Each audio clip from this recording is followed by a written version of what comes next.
Assalamualaikum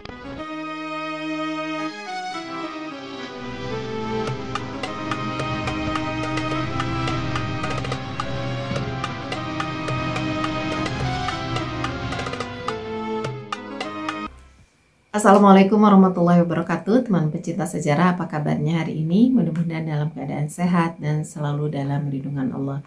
Dan mudah-mudahan Allah memberi kelancaran kepada kita semua dalam melakukan ibadah di bulan Ramadan yang tersisa hanya tinggal 2 atau 3 hari lagi. Teman pecinta sejarah, bertemu lagi dengan saya Anissa Amisani di program Baca Sejarah dan masih di serial kronologi sejarah tahun 629 Masehi bertepatan dengan tahun 7 hingga 8 Hijriah. Seperti biasa, saya akan bacakan dulu rangkaian sejarah atau rangkaian peristiwa yang terjadi di tahun ini, baik dari dunia Islam maupun dari luar dunia Islam. Ada 8 peristiwa yang datang dari dunia Islam dan ada 4 peristiwa yang datang dari luar dunia Islam. Dari dunia Islam diawali dengan Umratul Qadha, kemudian Ghazwa Khaybar, lalu kembalinya seluruh muhajirin dari negeri Abyssinia pulang kepada Rasulullah SAW di Madinah. Peristiwa yang keempat adalah Ghazwa Mu'tah, yang kelima pernikahan Nabi SAW dengan Ramlah binti Abu Sufyan radhiyallahu anhu. Berikutnya adalah pernikahan Nabi SAW dengan Safiyah binti Huyai bin Akhtab radhiyallahu anha. Pernikahan Nabi SAW dengan Maimunah binti Harith radhiyallahu anha, dan terakhir adalah kematian Zainab putri Nabi SAW. 4 peristiwa penting yang terjadi di tahun ini yang datang dari luar dunia Islam. Yang pertama adalah perebutan kembali Al-Quds atau Yerusalem oleh Romawi Bizantium dari tangan Persia Sasan. Yang kedua, dimulainya era emas Kekaisaran Romawi Bizantium. Yang ketiga, kampanye militer Kaisar Taizong terhadap Tujuh Timur yang berlangsung hingga 630 Masehi. Dan yang keempat, dilantiknya Pangeran Tamura sebagai Kaisar Jonmei dari Kekaisaran Jepang. Dan ada satu tambahan peristiwa sebetulnya dari Kekaisaran Romawi Timur atau Bizantium, yaitu terjadinya Ghazwa Mu'tah atau Perang Mu'tah melawan kaum muslimin.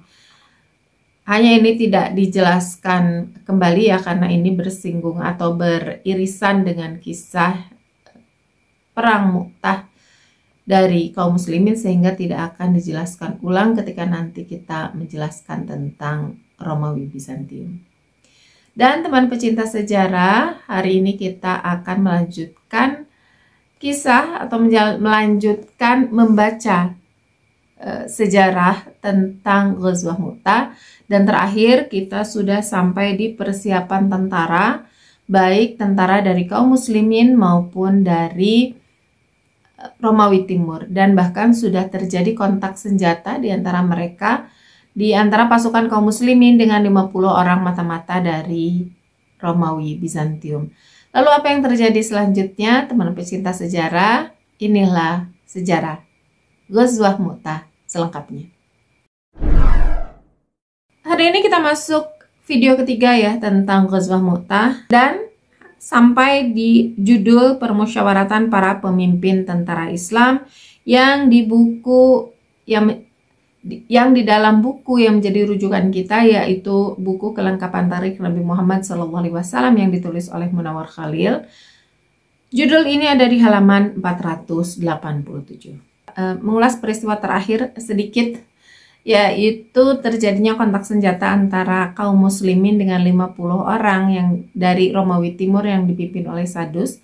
Dan kontak senjata ini tentu saja dimenangkan oleh kaum muslimin. Hanya terakhir kita sudah membahas bahwa kaum muslimin itu belum menyadari bahwa musuh mereka, yaitu tentara Romawi Bizantium, itu sudah bersiap menyambut kaum muslimin dan mengirimkan mata-mata yang banyak, bukan hanya satu kelompok saja yang ditemui oleh kaum muslimin, tetapi banyak kelompok-kelompok lainnya yang tentu saja menyampaikan berita tentang kaum muslimin, tentang berapa jumlah tentaranya, kemudian dipimpini oleh siapa, dan kekuatannya seperti apa gitu ya.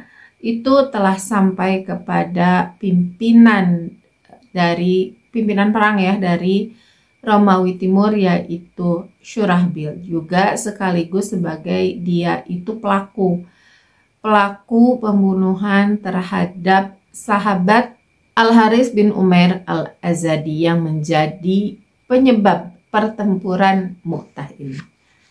Setelah mengalahkan 50 orang dari Romawi Timur ini, mereka melanjutkan perjalanan hingga sampai di suatu tempat yang bernama Mu'an.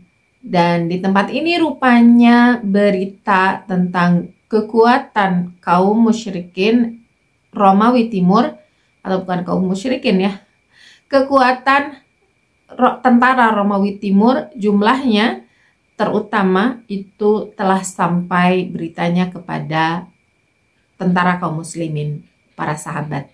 Dan tentu saja itu normal ya, manusiawi ketika para sahabat itu cukup kaget, cukup tercengang dengan jumlah tentara yang akan mereka hadapi, 200.000 orang. Sehingga di tempat ini, di Mu'an ini, mereka mengadakan rapat untuk mengambil langkah-langkah berikutnya ya, sehubungan dengan informasi yang telah mereka dapatkan. Dan sampai juga di kaum muslimin bahwa yang akan memimpin pertempuran langsung itu ternyata bukan Syurabil, melainkan langsung dipimpin oleh Heraklius. Bahkan Herakliusnya itu sudah sampai di suatu daerah yang tidak jauh yang bernama Balqa, tepatnya di daerah Ma'ab. Ya intinya tidak terlalu jauh lah dari lokasi mereka ya. Rupanya rapat ini atau musyawarah ini berlangsung cukup alot ya, sampai 2 hari 2 malam. Mereka berdiam di Mu'an. Tentu saja ini bukan alot karena perbedaan pendapat, tetapi karena sulitnya masalah yang mereka hadapi. Ya tentu saja 3.000 orang tentara kaum muslimin melawan 200.000 tentara yang terlatih. Ini berarti 70 kali lipat ya, atau 1 orang kaum muslimin harus menghadapi 70 orang. Dan ini bukan hal yang mudah, ditambah lagi dengan 2 kelemahan yang mereka sadari mereka memiliki itu, yaitu mereka memiliki kelemahan itu bahwa mereka tidak tahu medan, tidak tahu keadaan mereka tidak pernah bertemu lah dengan tentara Romawi Timur, sehingga tidak pernah tahu bagaimana kekuatan mereka, kemudian strategi mereka. Ditambah juga mereka tidak tahu medan, dan ini menjadi kelemahan yang cukup fatal, sehingga ditambah lagi dengan jumlah musuh ternyata jauh lebih banyak, bukan jauh lebih banyak lagi, tapi ya terlalu banyak untuk dihadapi oleh sekedar 3.000 pasukan. Dalam permusyawaratan itu, di antara mereka ada yang berpendapat bahwa berhubung angkatan perang yang akan dihadapi begitu besar, lebih baik mengirimkan kabar terlebih dahulu kepada Nabi SAW, karena mereka juga yakin bahwa Nabi SAW juga tidak mengetahui gitu ya, tidak menyangka bahwa pasukan yang dihadapi atau pasukan yang akan diturunkan oleh Romawi Timur ternyata sampai 200.000 orang. Berarti Heraklius itu menganggap tinggi ya kaum muslimin gitu, menganggap kaum muslimin hebat sehingga sampai menurunkan pasukan sebanyak itu. Tetapi hal ini tentu tidak diketahui oleh mereka. Jadi mereka sudah menyangka sebetulnya bahwa pasukan Romawi Bizantium yang turun itu lebih banyak dari mereka, sebagaimana biasa mereka bertempur dalam sebuah medan perang, selalu jumlah mereka itu lebih sedikit jumlah kaum muslimin itu. Hanya saja tentu saja ini jauh-jauh melebihi sangkaan mereka. Sehingga berpendapatlah satu bagian atau satu kelompok dari sahabat bahwa ini harus dikabarkan kepada Rasulullah dulu.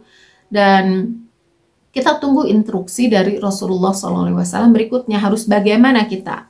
Jadi mereka bukan takut ya, tetapi mereka bukan takut masuk ke medan pertempuran dan mereka kehilangan nyawa, berkorban banyak. Tetapi yang mereka takutkan adalah langkah mereka yang salah gitu. Khawatir gitu. Khawatir ternyata langkah mereka itu tidak sesuai dengan harapan atau keinginan Rasulullah SAW. Jadi mereka mengusulkan untuk meminta pendapat dulu kepada Rasulullah SAW. Dan jalan keluar ini terlihat ideal, tetapi melihat lokasi yang sangat jauh dengan Rasulullah SAW dengan Madinah itu menjadi kendala yang terbesar bagi mereka gitu ya. Apakah mungkin menyampaikan berita kepada Rasulullah lalu berita itu disampaikan lagi kepada mereka gitu, itu kan membutuhkan waktu yang cukup lama. Setelah mendapat kabar dari Rasulullah SAW apa langkah berikutnya gitu ya, baru mereka akan siap untuk melangkah. Bahkan ketika apakah Rasulullah SAW akan memberikan bantuan, mereka siap menunggu. Atau kalau Rasulullah SAW meminta mereka untuk maju dengan pasukan 3.000 itu melawan 200.000, mereka juga siap. Jadi intinya mereka bukan takut, tetapi bukan takut masuk ke medan perang, tetapi takut mereka salah mengambil keputusan. Pada mulanya, pendapat tersebut dapat diterima oleh sebagian besar dari mereka, tetapi setelah itu Abdullah bin Rawahah berbicara, mengeluarkan pendapatnya. Ia mengatakan, "Wahai kaum, demi Allah, sesungguhnya yang saudara-saudara benci itulah yang saudara-saudara telah keluar mencarinya, yaitu mati syahid. Kita berperang memerangi musuh itu bukan karena adanya alat yang lengkap, bukan dengan kekuatan yang besar, melainkan dengan agama ini, yang Allah telah memuliakan kita dengannya. Karena itu, marilah berangkat, maju terus untuk merebut salah satu dari kebaikan, menang atau mati syahid." Dan ya sebagaimana kita ketahui ya, dikisahkan, diulas di video sebelumnya, bagaimana Abdullah bin Rawahah ini adalah seorang penyair yang hebat. Seorang penyair yang hebat adalah seseorang yang bisa merangkai kata-kata, dan bukan hanya merangkai kata-kata yang dengan kata-kata itu ia bisa mempengaruhi banyak orang, dan itu keahlian seorang penyair. Jadi bukan hanya merangkai kata-kata saja gitu, tetapi bagaimana kata-kata itu bisa mempengaruhi orang lain. Jika kata-kata itu kata-kata kesedihan, maka bisa mempengaruhi kesedihan orang yang mendengar. Jika kata-kata itu kata-kata bahagia, kalimat syair-syair bahagia, maka kebahagiaan itu bisa menular kepada audiens yang mendengar syair tersebut. Dan ini yang dikatakan oleh Abdullah bin Rawahah, seorang ahli syair. Ia menularkan semangat yang luar biasa, menularkan semangat yang sangat membara ya, yang tidak takut hal apapun, tidak takut hal besar apalagi hal kecil gitu, karena di hadapan mereka kan toh mereka keluar dari rumah memang untuk syahid. Jadi apa sih yang ditakutkan gitu? Memang ini yang kita cari. Kenapa kita harus bertanya dulu tadi ya dengan kendala yang jauh? Tetap saja toh nantinya kita akan berperang, baik menunggu bantuan atau tidak menunggu bantuan.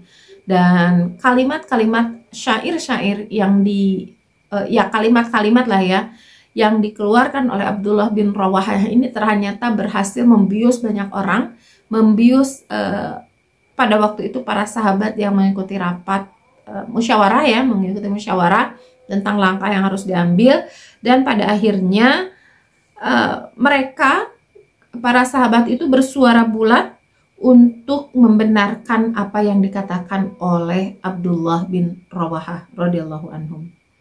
Lalu bergerak melanjutkan perjalanannya. Dengan tekad bulat mereka meninggalkan Mu'an menuju Balqa.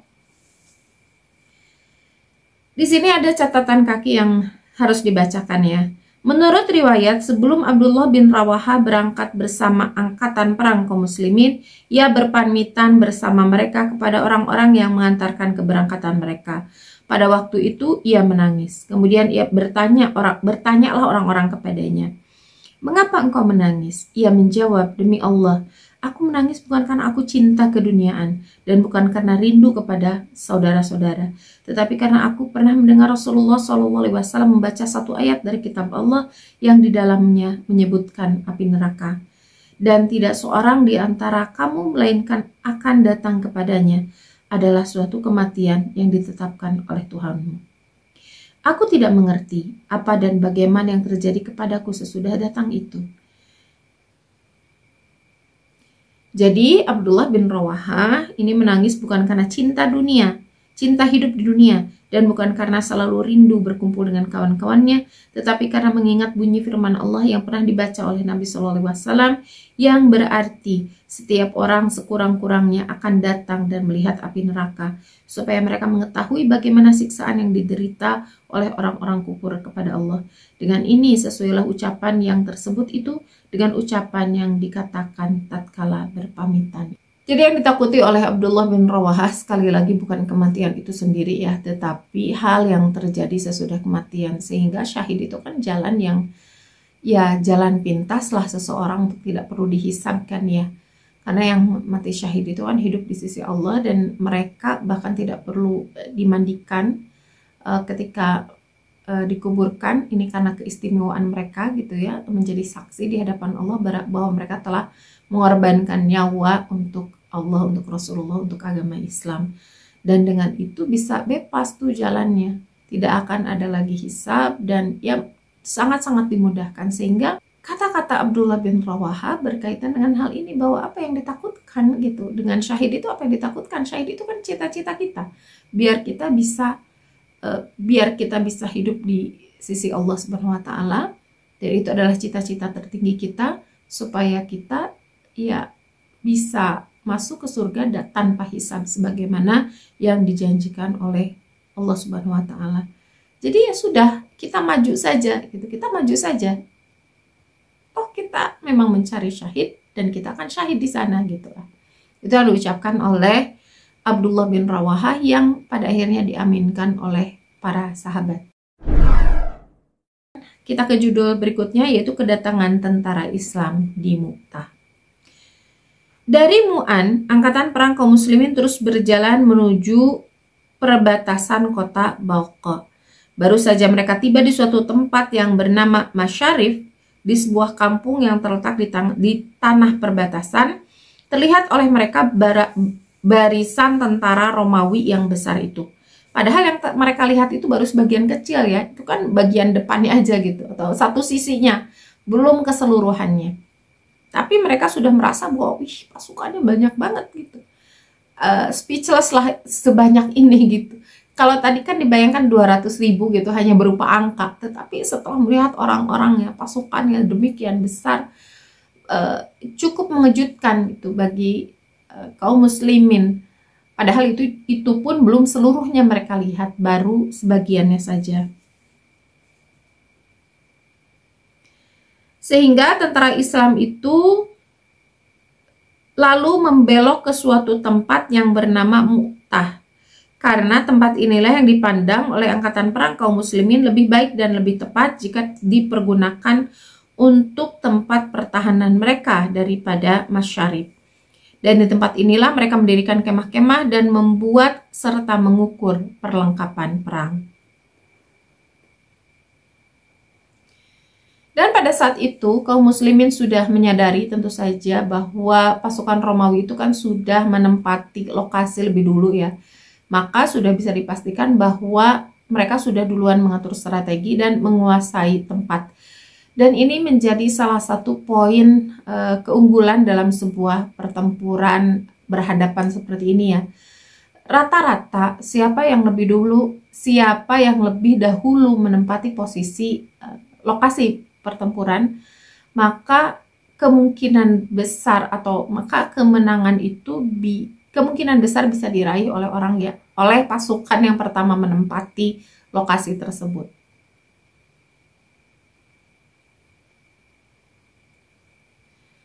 Dan pada waktu itu karena sudah dihadapkan dengan seperti itu ya, satu pasukan yang sangat besar, yang kedua mereka menempati duluan gitu lokasi pertempuran yang ya tidak disangka-sangka ya, karena mereka berpikir awalnya itu bahwa kabar kedatangan mereka itu tidak tercium dengan cepat oleh Romawi Timur gitu. Tetapi ternyata ya mereka salah. Ternyata bahkan Heraklius itu sudah menyiapkan tentara, sudah mengatur strategi dan sebagainya. Sehingga terasalah oleh kaum muslimin bahwa ini ujian yang sangat berat bagi mereka. Akidah dan kekuatan iman mereka benar-benar sedang ditempa oleh Allah agar dapat diketahui oleh mereka sendiri mana yang emas, mana yang perak, dan mana yang loyang. Tentara mereka hanya berjumlah 3.000 orang dengan persenjataan dan perlengkapan yang serba kurang. Sebagaimana biasanya ya, kaum muslimin itu kan berangkat memang belum menjadi sebuah pemerintahan yang kaya gitu. Mereka masih merintis lah.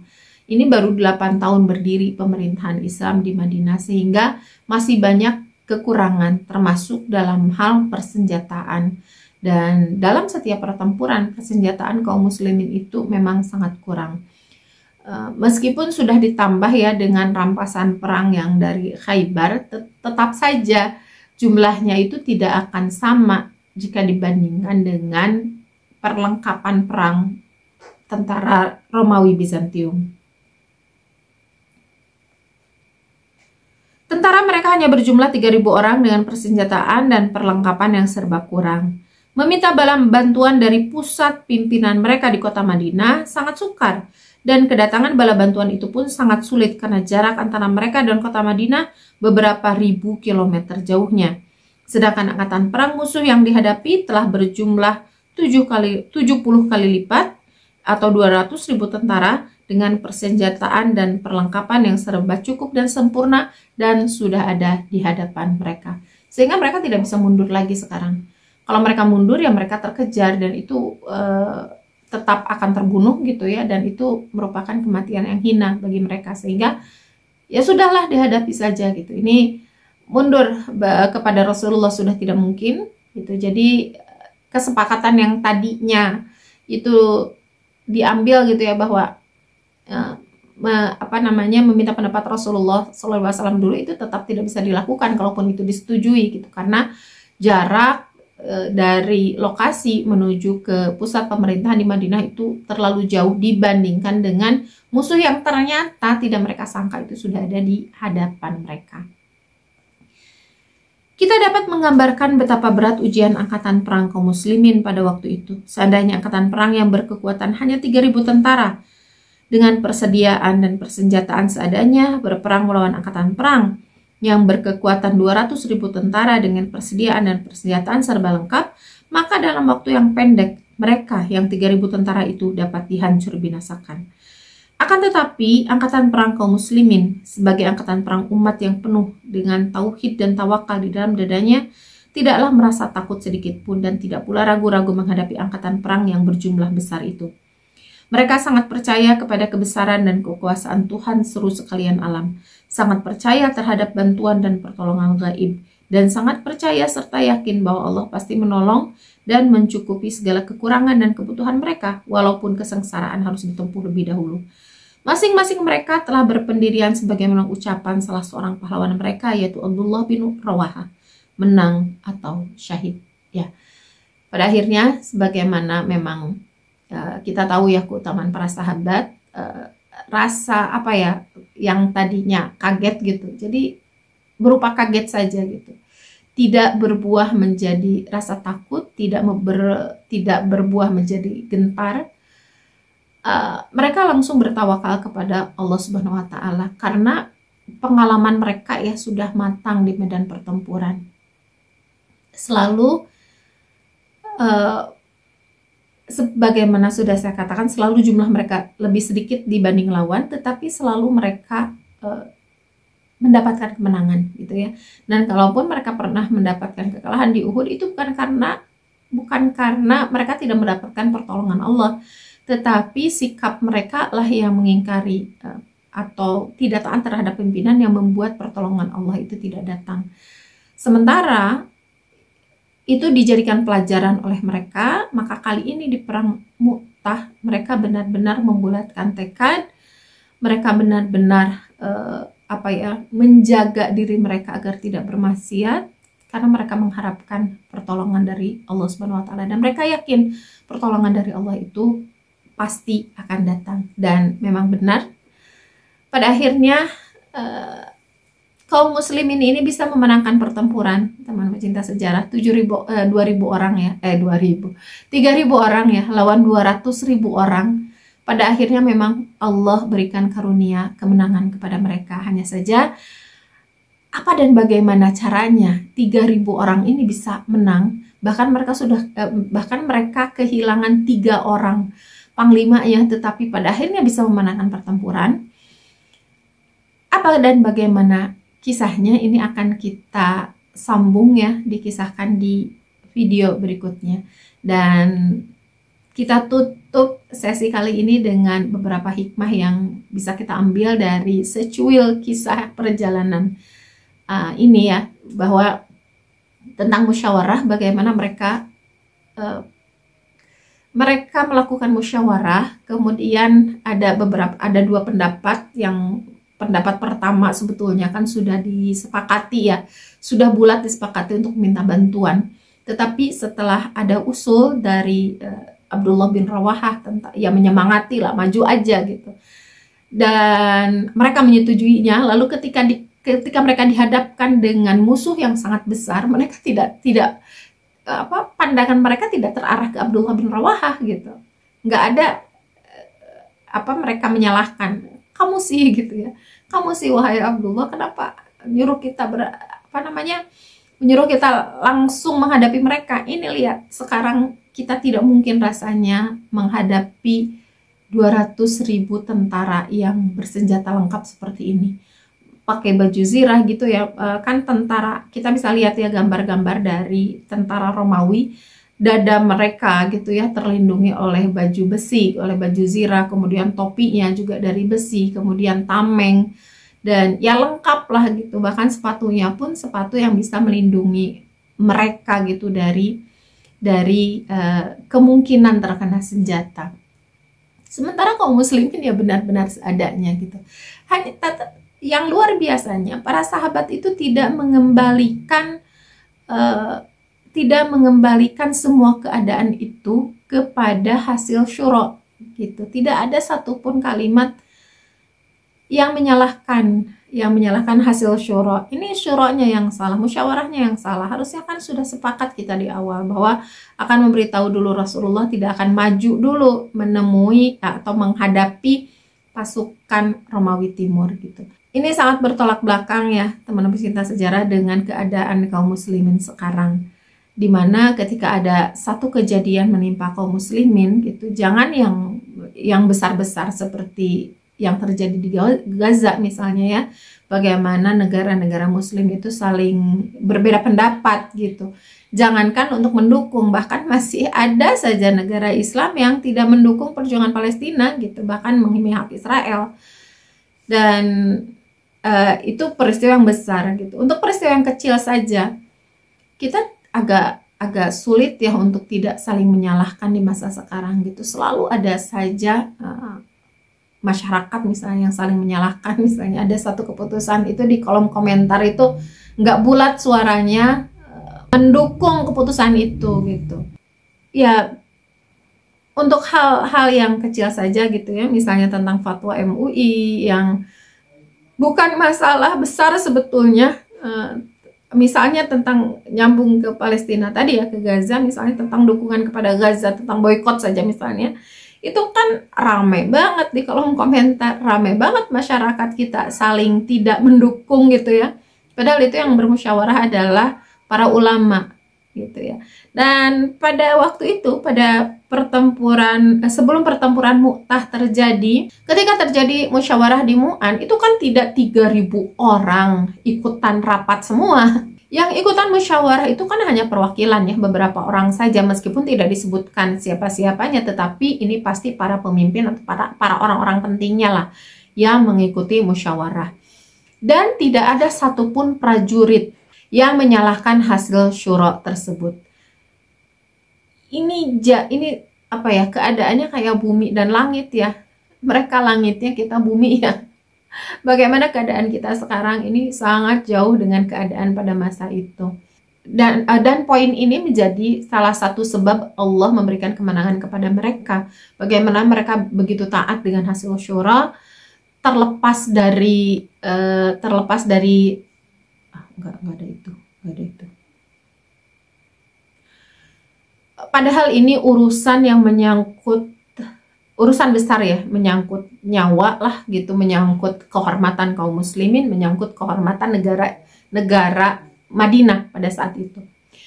Sementara kita untuk urusan yang bahkan imbasnya itu tidak kena kepada kita gitu secara langsung ya, secara langsung tidak kena imbasnya kita tentang misalnya kebijakan boykot gitu ya, imbasnya itu kan kepada saudara-saudara kita di Palestina. Tetapi dalam hal yang ini saja gitu, kita ini sampai berperang apa ya, pendapat di media sosial dan riuh sekali. Dan yang berbeda pendapat bukan orang-orang yang berbeda pemahaman, tetapi sesama muslim juga gitu. Sehingga ya wajar saja ini kita cerminkan ya kejadian sekarang dengan masa itu.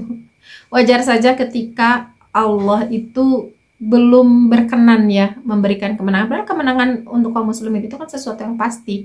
Hanya saja kita kayaknya masih belum pantas gitu, karena untuk taat pada para ulama saja kita sudah sulit ya, sulit sekali. Bagaimana cara menyatukan kembali ya hati umat ini? Mungkin ini butuh kajian dan butuh persatuan para ulamanya terlebih dahulu ya. Kemudian hikmah berikutnya adalah tentang bagaimana para sahabat itu begitu cepat mereka bisa cepat-cepat bertawakal kepada Allah. Jadi mereka tidak larut dalam masalah, tidak larut dalam kekagetan gitu ya. Kagetnya mereka itu nggak lama gitu. Yang namanya kaget kan wow gitu ya. Wah gitu, kaget sebentar aja gitu. Dan mereka langsung di detik berikutnya itu bertawakal kepada Allah. Ini keputusan syura, kita menghadapi musuh, ternyata musuhnya sebesar ini, kaget, udah gitu. Kita kembalikan semua itu kepada Allah, kita kembalikan kepada hasil syura bahwa kita akan menghadapi mereka. Masalah menang atau kalah, masalah menang atau syahid itu dikembalikan kepada Allah. Itu kan pilihannya dua ya, bukan menang atau kalah, tapi menang atau syahid gitu. Jadi dua-duanya ini hal yang sangat positif bagi mereka gitu ya, sehingga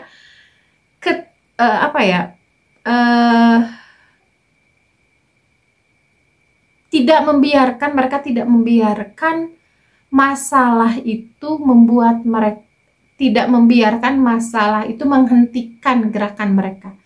Jadi mereka tetap bergerak dengan apapun yang terjadi di hadapan mereka. Bismillah, tawakaltu Allah gitu.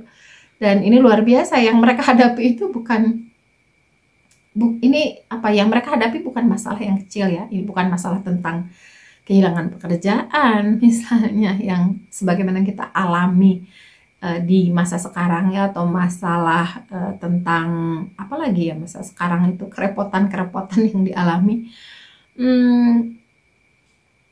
masalah dunia lah, masalah maisha gitu, masalah pendapatan, masalah perdagangan, masalah pertemanan gitu ya. Ini tidak ada yang sampai mempertaruhkan nyawa sebagaimana kaum muslimin pada saat itu di padang Mu'tah gitu.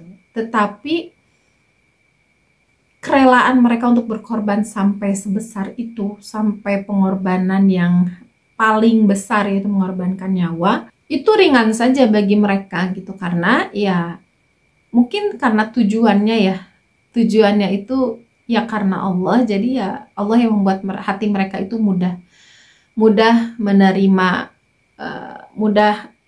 menerima keadaan gitu, menerima masalah, diterima dulu. Oh iya, musuhnya ternyata sebanyak ini, ternyata persenjataannya lengkap, maka ya sekarang tinggal mengatur strategi bagaimana supaya mereka kalaupun akan menang, mereka tidak akan menang dengan mudah gitu lah. Bukan pasrah ya, tetapi mereka memang ingin syahid. Karena kalau lihat di kertas, di atas kertas ya jelas-jelas mereka akan kalah gitu. Tetapi mereka tidak membiarkan kemungkinan duniawi itu atau takdir duniawi itu memblok pikiran mereka yang mereka meyakini bahwa Allah itu bisa ya berkuasa atas segala sesuatu. Bagi Allah itu mudah, bahkan jangankan 3.000 lawan 200.000. Bagi Allah 1 orang lawan 200.000 pun itu bisa menang yang 1 orang gitu. Tidak menutup kemungkinan, dan mereka sangat-sangat yakin dengan hal itu. Dan bagaimana para sahabat bisa seperti ini gitu ya, karena kalau kita berkaca, kalau kita melihat ke dalam diri kita, Jangankan menghadapi musuh atau menghadapi bahaya yang sangat besar gitu ya. Kita menghadapi masalah kecil saja kadang-kadang sudah merasa bahwa kita ini adalah orang yang paling diuji dengan berat oleh Allah gitu ya.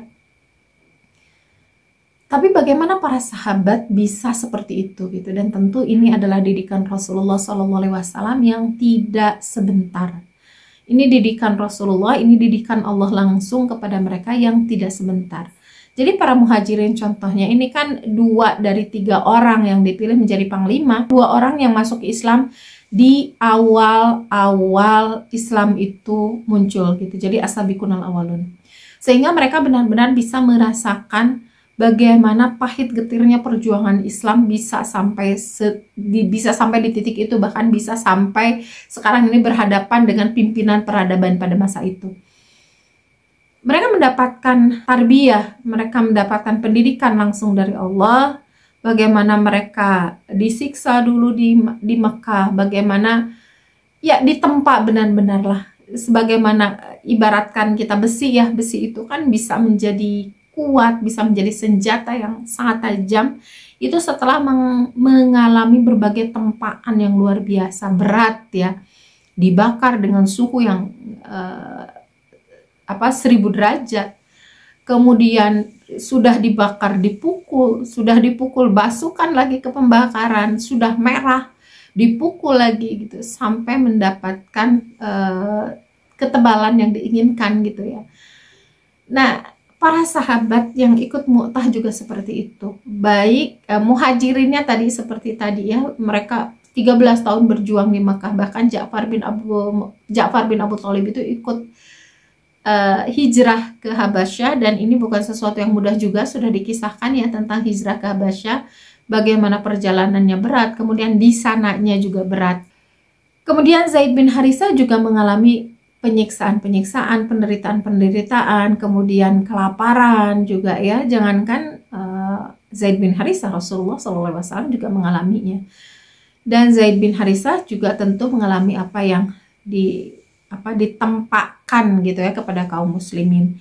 Dan hasilnya memang luar biasa, memuaskan gitu ya. Mereka ya begitu mudah saja tawakal kepada Allah, tidak perlu berpikir untuk bertawakal kepada Allah. Bagi mereka yakin itu tidak perlu berpikir, yakin kepada Allah itu tidak lagi melalui proses berpikir gitu, karena keyakinan itu sudah ada begitu saja, bukan begitu saja, sudah ada di dalam hati mereka.